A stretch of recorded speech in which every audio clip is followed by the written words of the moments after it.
Hey, welcome to our first Living Room Devotional. And we're excited about this. We as pastors and elders have decided to do these Thursday devotionals for you as a church.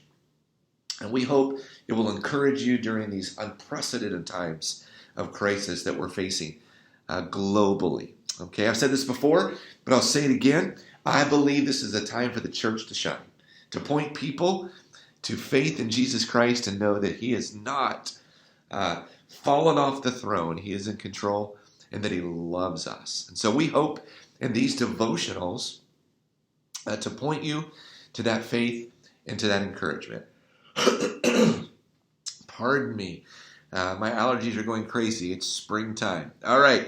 So if that is true, over the next 8 weeks, what we are hoping to do is take a look at the 8 I am statements that Jesus made in the Gospel of John. Again, we're excited about it. So as we get into these statements, let me just give you some context about this idea and this claim that Jesus makes when He says, I am the I am. It actually didn't originate with Jesus, right? In Scripture, that is. It originated in Scripture all the way back in Exodus chapter 3, when God was speaking to Moses, and He said to Moses, I am who I am. I am who I am. It's where we get the word Yahweh or the word Jehovah. And here's a simple definition of I am. It simply means this. It's the one who is. You ought to capitalize the word one and capitalize the word is. The one and only, who is above all things. He is God, the Creator God. Now Jesus, who of course is God incarnate, which means we know God with us, identifies Himself as the I am in John 8:58, which will be covered during these devotionals, when He says, truly, truly, I say to you, before Abraham was, I am. And so when Jesus makes these statements, we know that Jesus is referring to Himself as the one who is, because He is God incarnate. Now let me just again share a little bit deeper context for us and maybe encourage you today. What are the implications of knowing that Jesus is the one who is? Well, there are many implications. Let me just give you a couple, okay? First, the great I am encourages us this way, to know that God exists. The I am exists. Now, that sounds very basic. You're like, Jason, I know all that. But isn't it true that we so many times live as though He does not? But isn't it fascinating to see in a crisis like this, people almost intrinsically turning back to a simple belief that the I am exists. Just this morning, Marcy showed me a video of a makeshift hospital of people bowing their heads and praying. We are reminded that God exists during times of crisis, the great I am. Not only that, we're reminded that when we look at the great I am, we are encouraged to know that the great I am does not change. Now we change. Circumstances change us. This entire pandemic has changed our daily lives and will probably change our nation for quite a bit of time.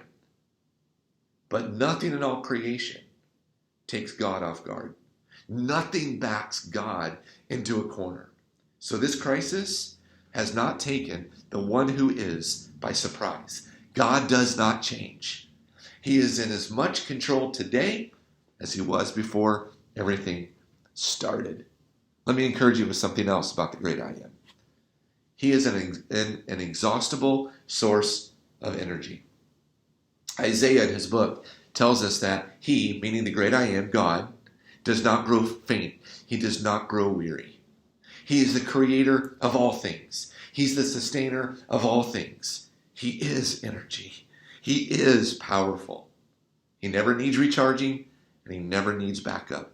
And He is present as our confidence and our energy and our life during this time.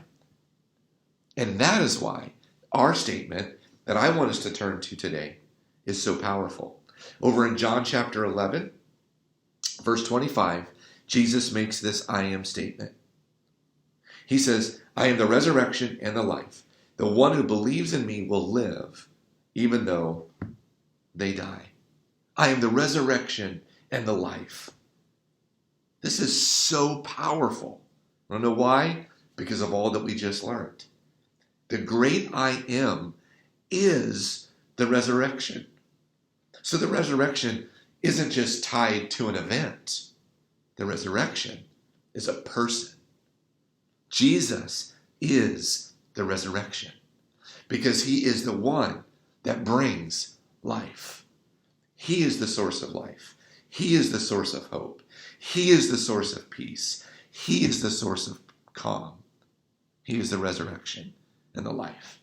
And so during this crisis, what is the life that the great I am needs to resurrect in you today?